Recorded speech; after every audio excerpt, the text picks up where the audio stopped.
Hi, everyone. I'm Emma. I work with Be Local Northern Colorado. I've worked there for about 3 years in some capacity or another. Just a couple things that you might have seen us doing around town. Probably the biggest would be the winter farmers markets. We do that at the Opera Galleria almost every Saturday, and that's an opportunity to do some of the things that Rosemary was talking about. Checking out the CSAs, the local food, and then shopping at local restaurants and things during the day. So I'm going to kind of take you through an overview of who we are, what we're about, and some of the bigger issues that really drive what we do. We're really mission driven. It all comes back to some of these big topics that I'll talk about, and then I'll talk about some of the smaller projects. Our core values are few and focused. Collaborative spirit, our tagline is "Together we thrive," and that really drives what we do. If each business had to go out and survive on their own, it would be a really harsh road. So what we do is we create a network of over 300 locally owned independent businesses, not just in Fort Collins, but all over northern Colorado. And we provide resources and connect people to share resources in order to grow and to thrive and to support each other and to get educated about how to shop locally, about how to be more sustainable. Relocalization, we use that word a lot, either localization or relocalization, and we ship things out a lot, and it's sort of, and we buy from other places, and we're trying to kind of bring that back with awareness and resources to help people shop here and really educate about what kind of impact that has. So emphasis on the positive. It can be really easy to sneak in we do this in order to not do that. We don't want to be a big box store. We don't want to do what those big evil corporate people do. And that's really not what we're about. It's focusing on the positive. It's focusing on the joy that the local farmers bring. It's about the food that they bring. It's about the support that the businesses give to each other in the community. So we focus on that so that people remember why they're doing all of this. Innovation. There are a lot of new entrepreneurs out there, and they have great ideas, and they don't always know how to implement them. And so we provide a service, kind of a consulting service, to help those businesses kind of get started, and then help them, like I said, grow, connect with other businesses with a ton of resources. So one of the terms that we use a lot is local living economy. It stems from our sort of umbrella organization, one that we reach to for resources of our own, called BALLE, which is the Business Alliance for Local Living Economies. It's a network of networks like ours. We connect with each other to share ideas, share campaigns, what's working, what's not. And I'm going to go into what the local living economy means, but the two biggest pieces are the Triple Crown and the Triple Bottom Line. So the Triple Crown, you see, all has local in it. Everything local. You're going to hear me say that about 1,000 times tonight. So independent ownership. Our network is only locally owned, independent businesses. So that means that even if you have other stores and retail shops in other cities, if over 50% of your business is based here, then you can be part of our network.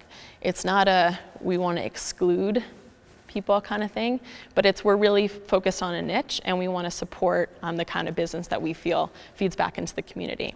So independent ownership, local sourcing and harvesting for lots of different reasons. We focus mostly on the economic side, but there are tons of environmental and social implications as well. Same for local production and manufacturing. So the bottom line, I'm sure you've all heard about. The bottom line, we need to reach our bottom line. The Triple Bottom Line focuses on reaching your bottom line while not sacrificing the social or environmental aspect. It makes sure that your employees are happy where they're working. It makes sure that you're treating your customers with kindness. It makes sure that you're doing programs like ClimateWise and you're giving back to the community, because that all not just helps you save money because of energy efficiency, which it does, but people will shop there at your location because of these extra measures that you're taking. So what is local? So like I said, the ownership part is really important to us. So it's based here, and the ownership is based here. It's physically here, and it's based here. And then that living economy. So it's really about creating that sustainable culture and community in order to have long-term viability. So if you were to close your eyes and imagine a town that was living, it's vibrant, it's self-sustaining, the parks are flourishing, there are lots of programs, and that really has a lot to do with how the businesses help those facets, not just through taxes, but through giving back and through having this place be the best place that you want to be. So this is just a quote from Building a Resilient and Equitable Bay Area. So not here, but it still applies. Oops. I'm just going to read this. So localization restores the capacity of communities to sustainably feed, clothe, house, and power themselves with the know-how, natural resources, and financial capital inherent to their own bioregions and the people who reside there. It's not doing all those things at all costs. It's doing all those things sustainably, and not just sustainably, but flourishing and thriving. So a home run, if you hit all of these pieces, it's kind of a funny, cheesy, but very relevant analogy. The place-based economy I touched on, the here, you're supporting local to feed back into your community. The economic multiplier is also something that we focus on, and a lot of the other Bali networks focus on. It's that, I'm going to get to a slide in a minute, when you spend money here, not only does it stay here, but it recirculates more, and you get more bang for your buck when you spend money at locally owned independent businesses.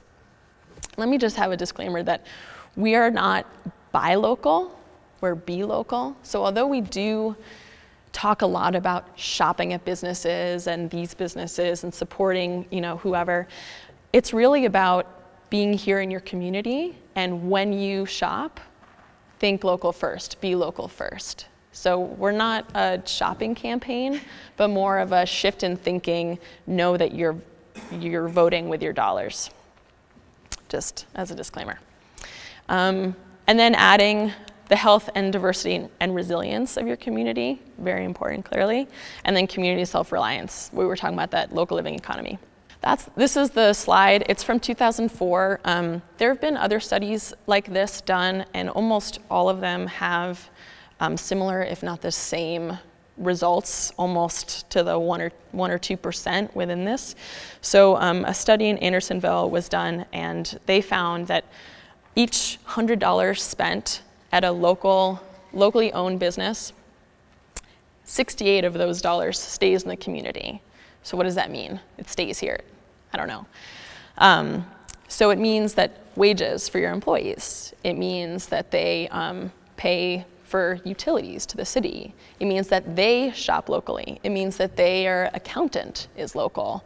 A lot of times, local businesses, the majority of the time, a locally owned independent business will also shop and support other locally owned independent businesses. It's not just me thinking that, but a lot of studies have been done to show that.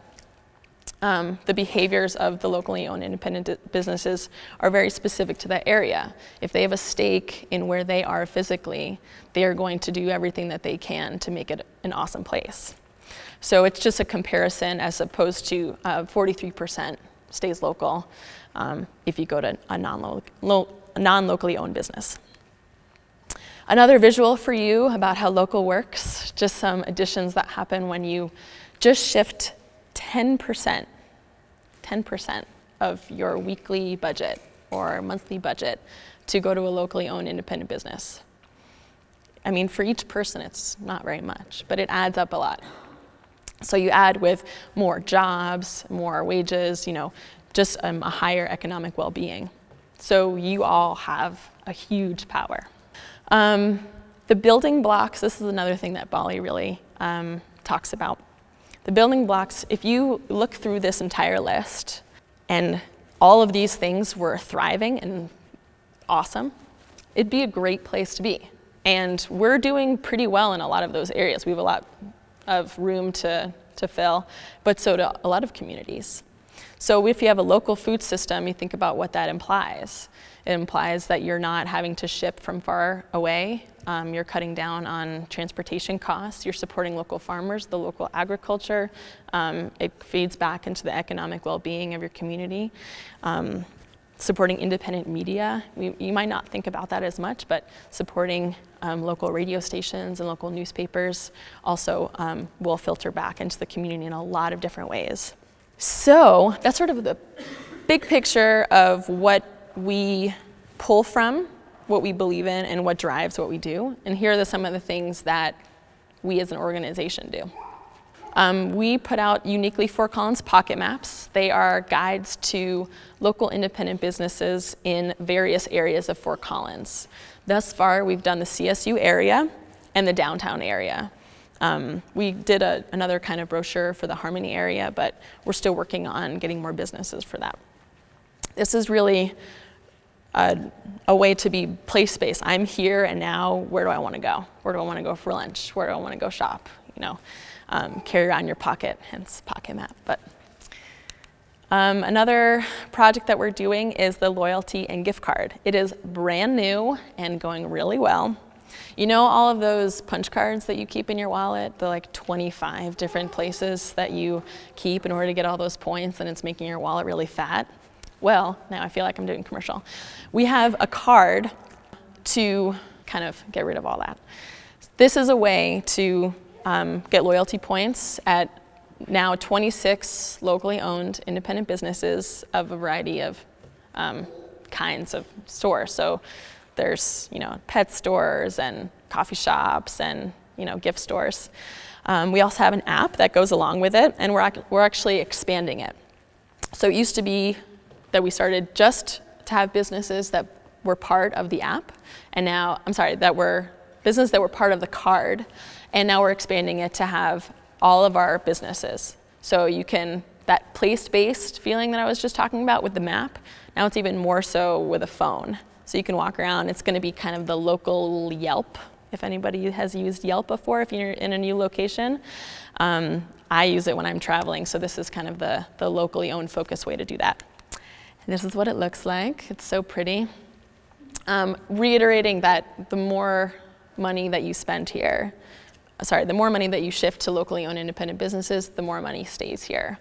And another thing, when you put money on the card, which you don't need to, the transaction fees are not as high as credit card fees, which is really important to us because we really talk about, you know, using cash instead of credit to lessen the burden on businesses. But I mean, who are we kidding? We don't always have cash on us. So this helps that as well because the costs are lower. The next is business programs and networking events. We have a series called Local U, and they're on sort of these big topics that I was talking about. One was on Localism 101 because there are still people out there, and don't be ashamed, that are confused about what is local and why it's important. The next was on mastering the triple bottom line, what I was talking about earlier, kind of an overview. And the next ones that we're doing are delving into the different aspects of the triple bottom line, featuring leaders of those topics. So we had Green Ride talking about mastering the triple bottom line. We had New Belgium talking about mastering the triple bottom line. We had Otterbox talking about how they really thrive in the people area. I mean, you talk to someone from Otterbox and they love working there. That's really important to us. So leaders in the different areas talking about it. It's open to the public, so take a look on Facebook and other web resources. We also have something called seasonal socials. They're a way for these local independent businesses, whether owners or employees or entrepreneurs and community members, to come and meet each other and socialize and exchange numbers. Word of mouth is a huge way that businesses do business. So this gives them a chance to do that in a really fun, relaxed atmosphere featuring the food and beverages of local independent businesses. In fact, we have one tomorrow night. So there's a little bit of information at my fabulous table with one thing on it. But we also have information on our website and on Facebook, so check that out too. Fundraisers and community events. Bounty and Brews, we did a fundraiser featuring local farms, local chefs, and local breweries. We're gonna do that again next year because it was so fun and we did really well. So stay tuned for that. We do Plaid Friday, which we do really everything in plaid. I should be wearing plaid right now. We had a plaid mob at Panino's on Tuesday. That was last night. And so shifting that holiday shopping to local independent businesses. And we had the Loveland Heartwarmer featuring local independent businesses in Loveland to highlight them, make it a fun community event. So we're trying to really take our energy and highlight the local flair of where we are. And then I didn't mention the Winter Farmers Market, but that is sort of the bread and butter of what we do. And that's really it. So if anybody has questions. How do you get a loyalty card? Well, that's a very good question. I should have them with me, but I don't. But you can get them at any of the participating retail stores, and that can be found on our website. I know offhand Starry Night has them, and WAGS. You can find a whole list on our website, which is belocalfirst.org. So easy to remember. So the question was, can you load money onto the card and then use it at all the locations that you can use the loyalty points? And yes, so if I put 20 bucks on my loyalty card and gift card, and I can use it at Starry Night and WAGS and all the other 26 businesses that are part of the card. We're planning to grow that number to 50 in the next few months because it's just been going really well and people are really excited about it. So you can load money onto it a couple different ways. Once you get the card, which you can pick up at any of these locations, you can put money on it right there. So you can load money right at the store. You can do it on our website. If you register the card, so if you lose it, it's really good to register because then if you lose it, you can keep all your points and any of the money. So you really want to treat it like cash. But yes, you can use the money that you put on it at any of the locations. So it's meant to be a very convenient card for you and an incentive to shop local. Yes. It might not be. There's also the Downtown Business Association card. So they have a similar card. A couple of differences is they just have the gift card, and we have the gift and loyalty card. Their card might expire, so if you put money on it, it might lessen. Missing the word from my brain right now, as time goes on. And then it's also, they focus only on businesses in the downtown area. And so we expand to the rest of Fort Collins and Northern Colorado. Yeah. Well, thanks very much. I represent On the Vine at Richmond Farms. And we named that farm because I started on a rental place. It was on East Vine Street, and at the same time I was looking at possibly purchasing a farm on West Vine, so I figured On the Vine would work at either place. And then we moved to Richmond Drive. So I kept the name On the Vine and just added at Richmond Farms. The little subdivision we live in, back in 1965, they subdivided 40 acres into 20 lots. Each of them have 1.75 acres, so I thought at Richmond Farms would be an appropriate name for our farm at that time. So, as Rosemarie said, I do have 20 years farming experience, and that was in Kansas. And we started On the Vine in 2008 on a rental place on East Vine, east of the interstate. Like I said, it's 12 acres. We continued or continuing with On the Vine on a purchase place here just west of Shields and Horsetooth. And we purchased that place in 2009, and I had been looking for a place in Fort Collins for probably 10 years. And we just happened to come across this little place, and the gentleman and his wife that owned it were very nice people, and when I told him what I wanted to do is grow vegetables, he got a big smile on his face, so it worked out for both of us very well. We attended the Larimer County Farmers Market in 2008 through 2010, and then started our CSA in 2011, plus went to the Larimer County Farmers Market. And in 2012, we went solely to the CSA, plus we started our own on-the-farm urban farm market. And that seems to be working very well for us. I can keep all of our produce in a walk-in cooler until it's purchased, and it just keeps it in much better condition. This is a picture of my wife and I and Gus the farm dog. He's our official greeter, and he's very friendly, and we love him very much. So, and like I said, we are just west of Shields and Horsetooth intersection, about approximately 1/8 of a mile. This is a picture of our farm as you would turn into the gate and pull into our farm. We're very fortunate because our lot, we're the second house on the west side of Richmond Drive, but our lot goes straight back and then over to Horsetooth Street, which give us a lot of frontage for advertisement. I also, this tract that we purchased is 2.76 acres, and about 1.5 acres of that is in production. And then we also rent 2 half-acre lots that belong to our neighbors. So one of them is right next door, and the other one's about 4 lots south of us, so that works really good. You might ask, what is the CSA? The CSA concept allows the community to experience the beauty of the food production process. It allows them to reap the benefits of top quality produce and experience a wide variety, plus share in the bounty.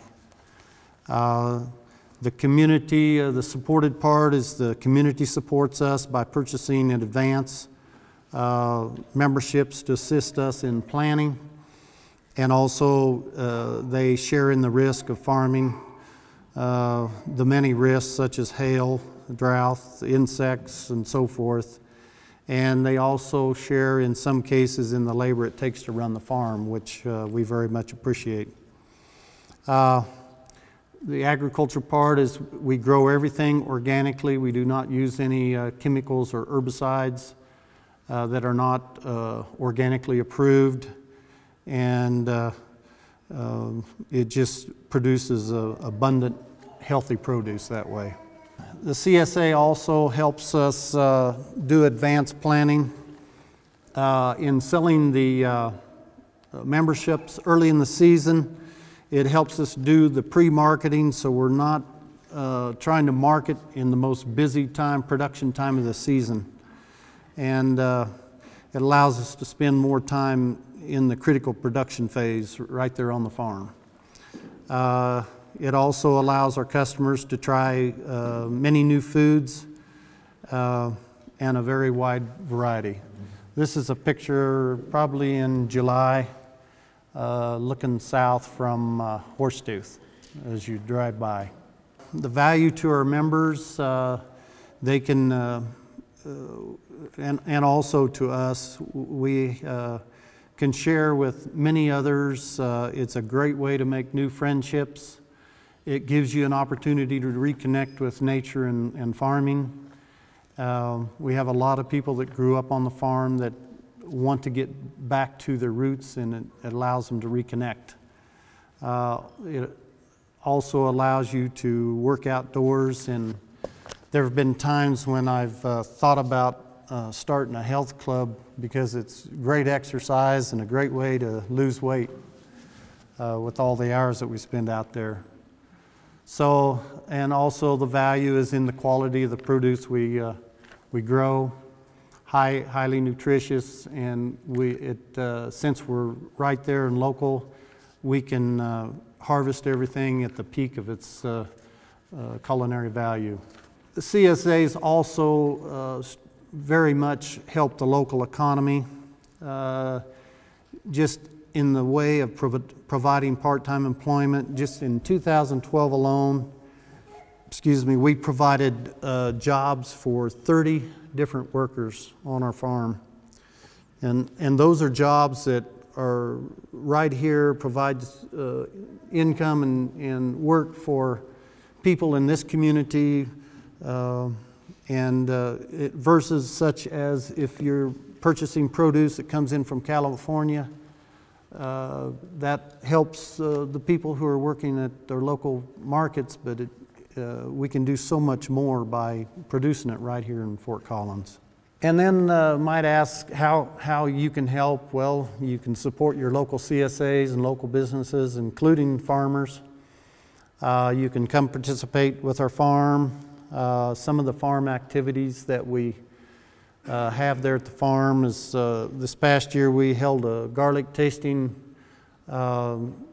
day and had about 8 to 10 different varieties of garlic, soft and hardneck both. Gave us a chance to roast and taste the different varieties.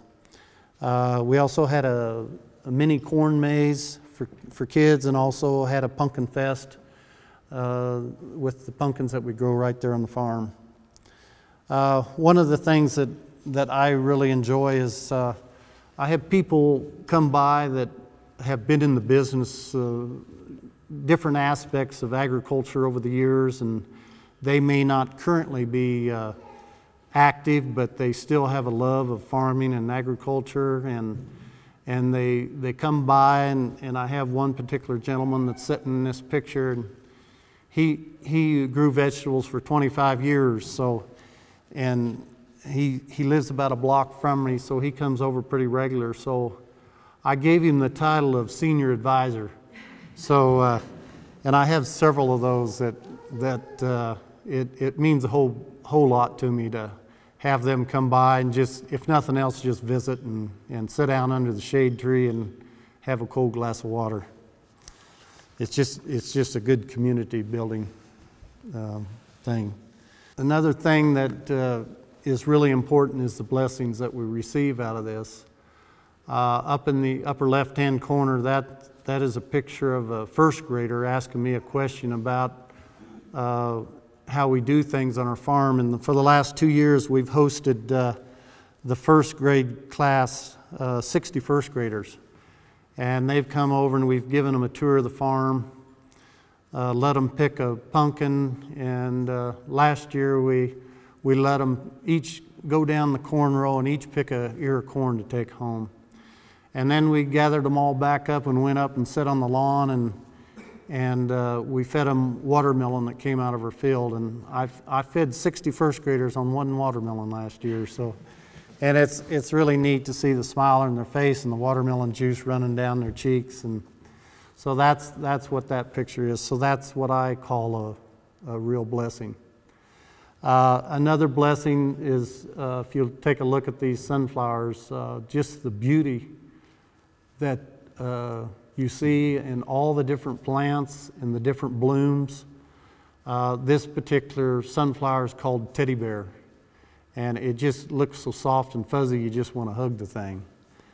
And another one of the pretty flowers is the bloom of the okra plant. It's in the hibiscus family. It's just a gorgeous bloom. Other things that we see there are insects that help us pollinate the plants. I remember looking down the corn row, and there's probably, when the corn tassels out and pollinates, there's probably 100 honeybees on each tassel. And if you look down the row, 220 feet long, there's just thousands of honeybees.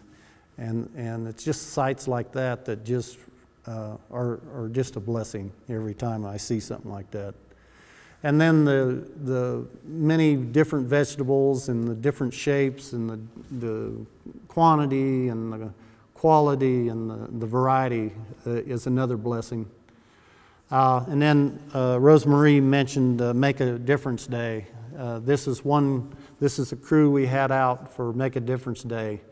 We all worked in the field very hard that day. It was actually in the fall. We were cleaning up tomato vines, and when we got finished, they come up in the yard, and I shared pumpkins with them to take home. So, and it's just, if you look at the smiles on their faces, it's a blessing to me.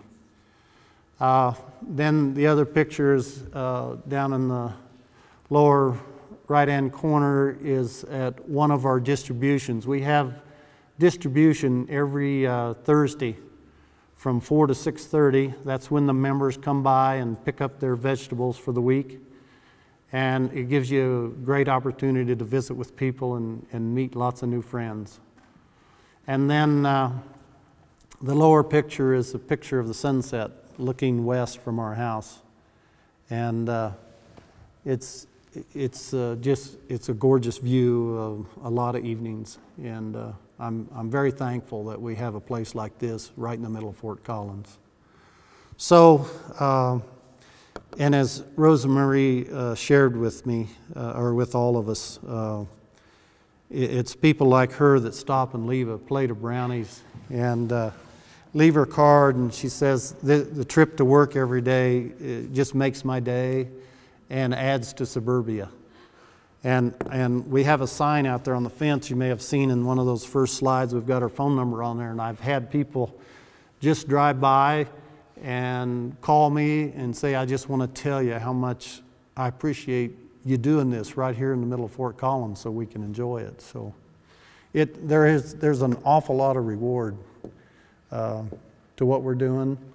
There's a lot of work, but the rewards are worth every bit of it. So I didn't tell you about the specifics, but we do sell the memberships. All the information is in our brochure, and I have brochures back there on the table. Debbie couldn't be here tonight. She works a full-time job. Most of the time, she has for several months and will probably through September. She flies out on Sunday and flies back on Thursday. So right now she's working in Pittsburgh, Pennsylvania. So when she's home on weekends, she's doing stuff like this and helping me out, and in the evening she's helping me out a bunch. So I appreciate her very, very much. So are there any questions? She asked if we offer what's called working memberships. Last year I called it a working membership, and I had a couple people calculate up what they were making per hour, and it wasn't very much. So this year I changed it to volunteer/working member, which is a more apt name for that type of membership. Our full membership is $500, and that is, you don't have to come and work for that. And then if it's purchased before March 31st, we offer a $25 discount. And then the working membership, we offer an additional $50 discount if you want to come spend 25 hours during the season helping us plant, harvest, and help with distribution. There's many, many jobs out there. There are lots of variety. You can pick kind of what you want to do, we've got lots of opportunities. Last year we had 20 working members, and it's a lot of fun. You meet lots of people, and if you can talk and work at the same time, it works great. So that's what we do on the working members. So any other questions? There are still shares available, yes. Great, thanks Rosemarie. Thank you everybody for being here. I'm really excited to be talking about community capacity building with you tonight. Again, my name's Pete. I work with the City of Fort Collins in environmental services. I focus on sustainability. I've also had some efforts towards developing a social impact program through ClimateWise called Social Superstars. So again, I'm going to be here talking to you a little bit about community capacity building. What that is to me is identifying the obstacles that our community is faced with, and then enhancing the skill sets that we have, advancing them in a sustainable way. So I'm going to be talking about individual social responsibility primarily tonight. So the enhancing of the skill set. So hopefully you'll walk away with a better idea of where you are as far as individual social responsibility goes. I'll also be calling that ISR. And hopefully have a call to action, and you'll be motivated to go ahead and try something new. So before I go any further, individual social responsibility, I wanted to ask the crowd here, what is that? What does that mean to you? Any ideas? You can toss out anything. What's an example of a socially responsible action? Volunteering. Yeah, volunteering. Anybody else? You guys are quiet. Well, it could be any number of things along a huge spectrum.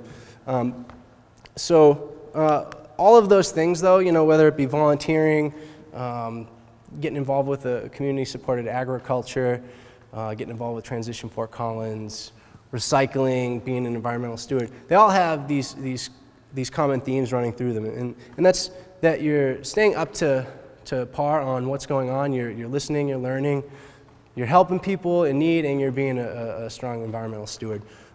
Also, being part of the decision-making process. And you're understanding why you're part of it and what it's all about in the first place, so doing your due diligence. There's different ways to be engaged, of course. Some people are actively engaged, others are passively engaged. Coming here tonight, a lot of you are probably thinking about active engagement. Some of those things we just mentioned, like volunteering, recycling, reusing, reducing, this type of thing. Donating money, but it's not to say that when people are passively engaged that you should discount that or that they're not engaged at all. It'd be easy to assume that. These people are the ones that are soaking it in, listening, learning, and those people are really important because they're probably talking to their friends, even though it's not clear, they're not posting all over, say, Facebook or going to all these community events yet, anyway, right? So these people, they should be included in this conversation as well. So your ISR, I like this quote here by George Bernard Shaw. I'm going to read it real quick. "I'm of the opinion that my life belongs to the whole community, and as long as I live, it is my privilege to do for it whatever I can. I want to be thoroughly used up when I die, for the harder I work, the more I live." He's an activist, an Irish writer, social equity activist from the late 1800s, early 1900s. Obviously a bleeding heart. This might be you. It might not, though. I think what most people are going to do is they're going to kind of come towards the middle of the spectrum tonight altogether. So essentially, get involved. Find a way to get involved. Participate, listen, learn, and realize that even if you do something small, it might add up to something much larger. Calendars. I'm a big fan of community calendars. There's a lot of them in Fort Collins. There's a lot of them on the web. If you're like me, you've probably found yourself at one point sitting on the couch on like a Tuesday afternoon, Tuesday night, something, and saying, "Oh, I'm bored, there's nothing to do." Well, there probably is something to do if you go ahead and look around a little bit more. So there's tons and tons of calendars. I highlighted some here. The city's got a pretty in-depth calendar, Transition, Be Local, Beat Street, so on and so forth. There's many, many more. I've got this iPhone where I can just, for instance, Be Local calendar, I just told it to go straight to my phone, and so it's always there. So there's different ways to stay on top of yourself and to stay involved. Volunteering, obviously, super important. The city has some great volunteer opportunities. The Natural Areas Program, our Natural Areas Department has a Master Naturalist Assistant, and Volunteer Ranger program. Fantastic programs. These programs, they wouldn't exist without people like you. They're completely volunteer driven. I've done the Master Naturalist Assistant myself. It's a lot of fun. You get to talk with people, be outside with people, learning about the natural areas and just about nature in general. So I'd encourage people to check that out. Healthy Sustainable Homes, which is also through Environmental Services, is a program that's completely volunteer driven again, where people, volunteers will go into your home and do a assessment. Rosemary talked a little bit about it already, but they'll do an assessment and help you understand where the toxins and different hazards are that are in your home. There's a Bicycle Ambassador program at Fort Collins. It's also great. People that are coming together, taking, I think they do a Saturday class. It's about 8 hours or so. You understand thoroughly the rules of the road, and then you go out and you're this ambassador. They give you some swag to give out to people and promote a safe, efficient bicycle environment in Fort Collins. And then, of course, there's United Way, huge resource, whether it's places to donate, whether it's ways to volunteer. They have almost every nonprofit organization in Fort Collins you can find on the United Way. And if you don't find what you need there, you could probably send someone an email and they'll probably get back to you and point you in the right direction. So that's a great resource, the United Way of Larimer County. Check that out. Be part of the decision-making process, right? We've got this election coming up, April 2nd, Districts 1, 3, and 5. I encourage you to vote. Our elected officials, they're citizens just like you and I. They want to see people participating. They're doing it in their own way, and we should be participating on some level ourselves. Every first and third Tuesday, there's citizen participation where you can directly address council. Every regular session, you can directly address them. So definitely get involved, figure out different ways to get involved. You can find the council's agenda. It's always up to date on the city clerk's website under agendas on the City of Fort Collins website, which is fcgov.com, by the way. So support the local economy. You know, Emma on the Vine, you have done a much more thorough job talking about this than I could, but I definitely want to reiterate the fact that thinking local first is great for everybody in this room. The CSAs, Bob's part of a great one here with On the Vine, but there's a lot of them in town, and I encourage you to find the one that fits you the best. There's different types of working shares, there's different types of internships or purchasing processes that you can be part of. So find something that fits you. And of course, being a strong steward, so we're working off a sustainability model here. We've talked about the social aspect, we've talked a little bit about the economy, and how could a social responsibility presentation be complete without talking about having strong environmental stewardship abilities and skills, and leave no trace ethics. This could be something that you practice when you go into the natural areas, okay, when you're out in the wilderness, you know, leaving only footprints, taking only pictures is one way to think about it. But it's also something that you can fulfill in the urban environment, right? Pack it in, pack it out. If you don't throw trash around. If you see something, maybe pick it up and throw it away in the responsible way. And of course, reduce, reuse, recycle. It'd be a cliche if it wasn't so amazingly true and simple and accurate. This is a really cool, I don't know if you can see it there, a really cool photo of an example of some people reusing some 2-liter plastic bottles. It's modern, interesting art design, living art design. But it could be completely simple. It could be just reusing jars or whatever it may be. It's something that you, as an active, strong ISR, someone with a strong ISR, should live through and through every day and be true to yourself about. Don't look like this guy, right? Avoid burnout. You know, it's easy to be that bleeding heart, especially when you care so much about something, but always remember that your needs are what truly comes first, because the healthier and happier you are, the more productive that you're going to be in the end. So keep that in mind as we give this call to action tonight. Find something that's interesting to you. You're that much more likely to stick with it, okay? And find something that's going to contribute to a strong and happy Fort Collins environment. Here's the card, the Community Capacity Building Challenge card that is out there. The challenge starts tonight, appropriately. Take a look. There's some different things that you can do. But there's also another slot where you can fill in if it's not on that list, if you do participate. Definitely let us know what you did. We're looking to understand what the community is interested in and enhancing these types of programs in the future. So thank you, everybody. And if there's any questions, I suppose I could answer those now.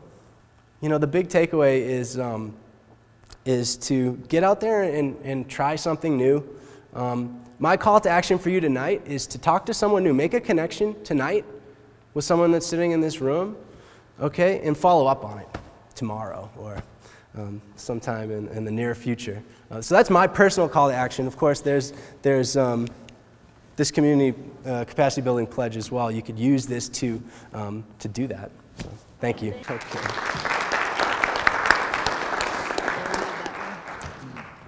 We're really excited to be able to share our excitement with you about Transition Town Fort Collins. And we are 4 members of Transition Fort Collins. We have 50+ members. And the reason we're giving a group presentation tonight is because Transition is all about people coming together and working as groups together. And that's the really fun part of it. So while we're standing here, I'm Becky. Janice. Tom. Jerry. And while we're standing here, we'd like to, before we begin, just tell you what it is we find personally exciting about being involved with Transition Fort Collins. Jerry?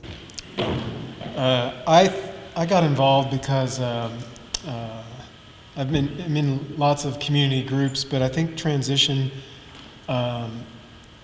the organization, the movement gets it. I think they understand that we have resource limits on this planet and that we can't have a growing economy forever and ever when we have a finite planet. And I think that transition towns all over the world are understanding that, and that they're understanding that we have to live in a world of limits, and that we need to learn to live within the Earth's sustainable ecosystems and not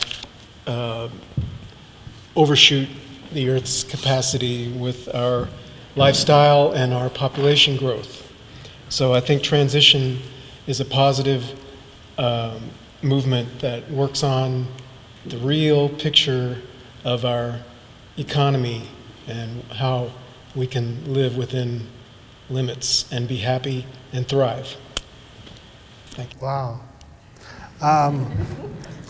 I really like transition because I like working with different groups of people and having an impact in a local level so that we can actually just work together. And I really like that idea. And it's all volunteer, and we really get to know our neighbors. So I really enjoyed that part. Well, I like taking action on things that matter to me that I'm really passionate about.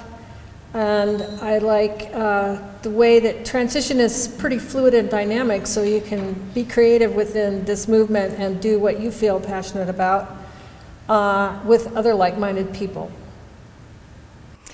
And I found myself sitting at home stewing about things, whether it was at the national level or at the local level. And you know, it's isolating, but coming together with groups of people that share your concerns. And I really love the focus of transition because it's always on making a positive change, a positive difference. So you're not just stewing, you're actually thinking about how can we change this? And it's nothing better than sitting down with a whole bunch of your community folks and sitting together and you know, talking about it and then coming up with a great solution. So, and I've made some really nice friends too, so it's really been fun. So with that, we'll go ahead. Transition Town Fort Collins. What is Transition Town? Transition Town is a global movement to help cities develop plans for coping with changes that are coming and already here due to diminishing fossil fuel, climate change, and economic instability. Cities around the world are creating their own unique strategies for their transitions into the future and are sharing what they learn and know with one another. Transition Town is in 35 countries, 34 U.S. states, 456 worldwide group projects, and 135 USA group projects. Why start transition now? There are significant challenges ahead. We face a diminishing supply of cheap oil. Our climate is changing. The future stability of our economy and financial system is less certain, and we can help plan the smooth transition to a more resilient society. The sooner cities like Fort Collins begin to plan for how they will deal with these changes, the better. Transition Town Fort Collins, an invitation to you The old paradigm of our culture based on limitless growth, endless acquisition, and the belief that more is always better is rapidly changing as we run up against the limits of a future planet.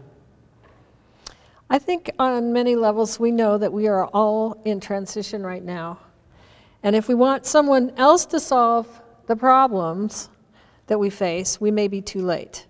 If we act as individuals, it may be too little. If we act as communities, it might be just enough, just in time. We don't have all the answers. We believe in multiple paths, ideas, and possibilities. We're going to make mistakes, and we will learn from them. Bring what you are passionate about to the table. We've got a seat for you, and we'll work together because that's the way we unleash our collective genius and start the transition. This is our official website that we have. It's only about 6 months old now. We're really excited about it because the transition is a grassroots movement. And there's not a lot of structure to it. And so we have different groups starting up and working over here and another one over there. And we were finding they weren't communicating. So this is a wonderful website that was put up. And it allows us, anybody can log in or sign up. You can sign up right to be a member of Fort Collins right through this website. It's www.transitionfort, you got to spell it out, collins.org. And you can join, and then we'll show you here. Many of our groups were acting independently, so our website is the hub and communication hub of our organization. It only takes an email account, and you create the password, and you're in. We're a welcoming organization. We want anybody and everybody that has an interest in making a positive difference in our community to join us. And you can sign up, and not only as an individual, but we have also people signing up a group. For instance, Be Local could sign up and become a partner with us. And there's some advantages to that. And once you sign up, the site gives you a very easy way to preview all the groups and different activities that are going on with our organization. So we have a tab in the green bar right there that's partners. So you can find out who our partners are and what's going on with them.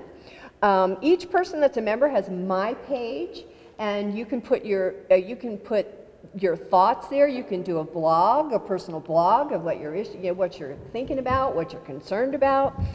You also friend different people, and you have a more direct communication with people that you've friended. There are events so our partners can list their events here, and any individual or any group can list events, and everybody can see.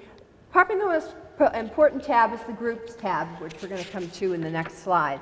There are also blogs. People can, it just really facilitates communication. If I'm in a group and I've read or even if I'm not in a group and I've just read a really cool book that I think would be really neat for people, I can put it in a blog and say that I have read this book. And then we have the members. It lists every single member, and then you can upload photos and you can upload videos. So it's really we're really pretty excited about it. So we're going to focus tonight on the Groups tab. And Jerry's going to tell us a little bit more about that. Yeah, so if you click on the Groups tab there, you'll see a listing of all the groups so far that have signed up on our website. And I think there's 10 of them, and I just added an 11th group last night. So they range from, we've got one called Urban Fruit Harvesting, another one called Time Bank Together, another one started by Happy Heart Farm called Feeding the Families. Shire CSA has their own group. Food and Water Watch has a project group page. Janice has started a group called the Fort Collins Reconomy Project, which is exploring ways to come up with a different economy that works for all of us. We do a community outreach group. Becky has started a group called Medicinal Herb Stewardship Project. She can tell you about that. You're going to talk about that? Mm-hmm. Okay. And we also have a core group that meets just to organize the activities of Transition Town. And I also started one last night, a project that I'm interested in. It's called Community Asset Mapping Project. And I know Emma talked a little bit about what Be Local did with their local map. They came up with, well, they originally came up with a food map a few years ago. And what I saw that several years ago, and I had an interest in mapping for quite a while, and I thought about creating a map of the region. And I have a little bit of experience using GIS software, and there is a software program available online. It's an open source program, and you can make your own maps. And I used City of Fort Collins data that I downloaded, and so you can, this is just a screenshot of my map that I've been working on, and I came up with so far 50 points that are just local assets that I think would be important in the future where we have energy constraints and maybe food constraints. I think that knowing where our local community assets are located is important, and looking at them on a map will enable us to envision the local economy and how it works, and how our neighbors are very skilled and can contribute to the economy in many ways. So if you know where they're located, you can look them up and talk to them and find out what they do and find out how they can contribute to the economy. So anyway, this is an ongoing project, and that's what I've been working on. And Becky, you want to talk about yours? I think Tom's I'm going to talk next about the Reconomy project that actually Janice has started. But the Reconomy project brings members together to study and strategize, re-envision, and reinvent a new sustainable economy. We will meet for movies and discussions on topics of the current economy and how we can create a new re-economy.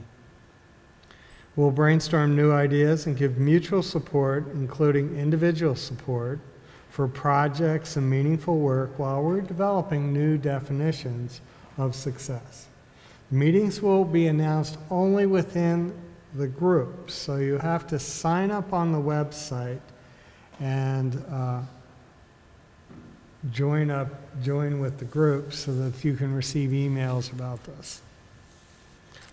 We are currently still forming this group, so bear with us. So I want to talk a little bit about the Time Bank exchange project that we are working on.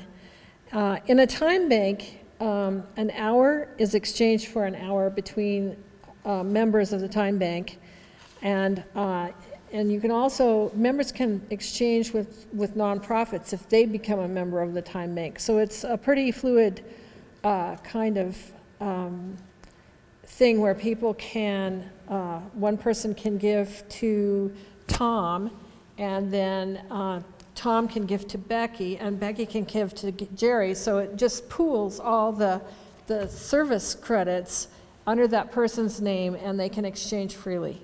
The IRS does not tax time. And there are fun and creative ways to exchange that benefit everyone.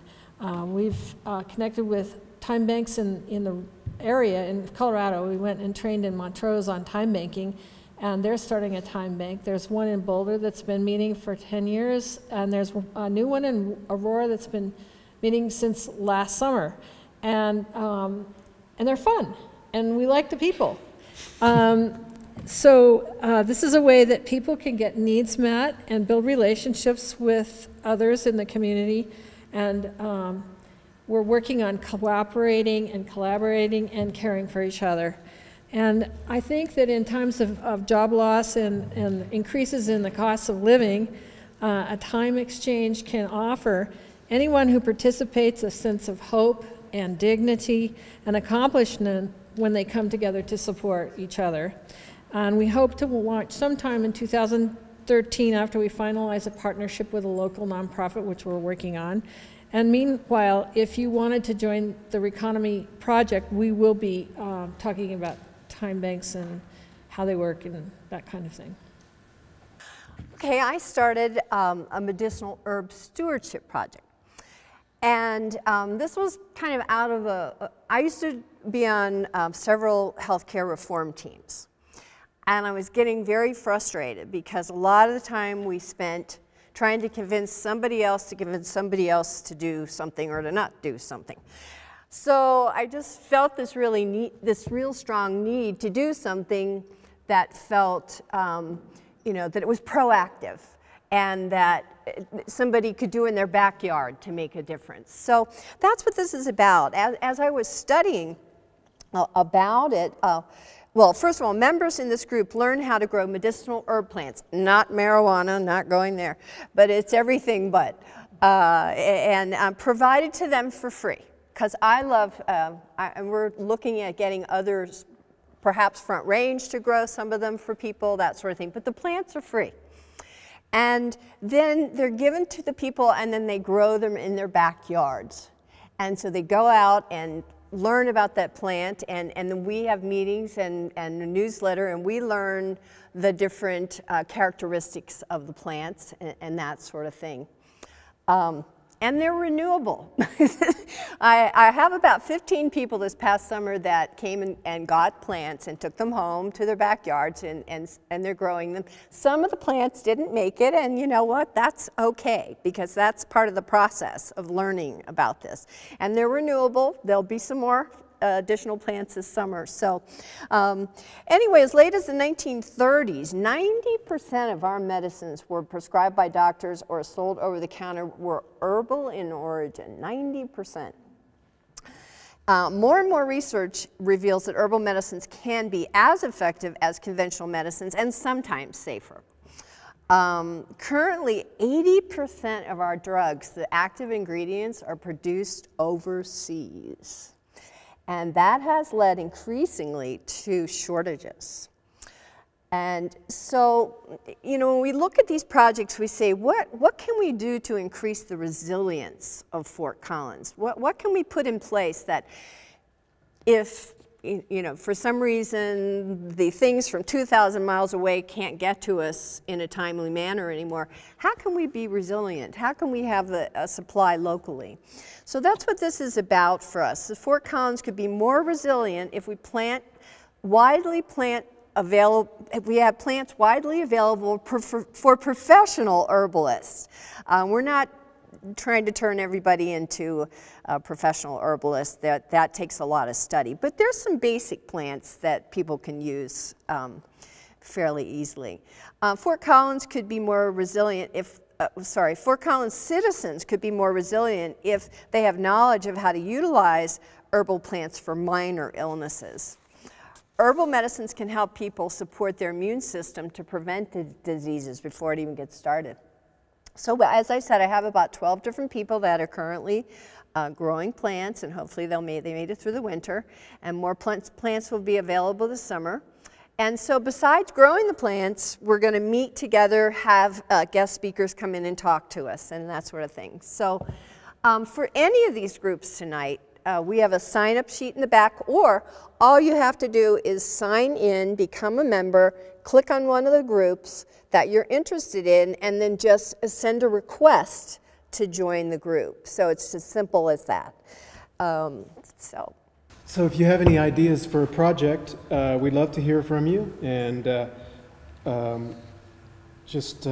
like she said, either click on, either start your own group or join one of these existing groups, and then you can be involved in actively changing Fort Collins and making it more resilient. So thank you.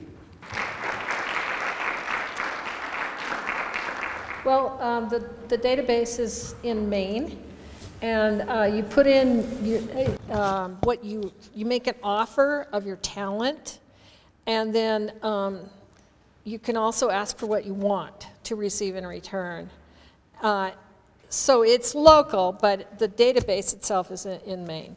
And so you could teach Spanish lessons, or if you want a ride somewhere, you could actually try to get somebody to give you a ride.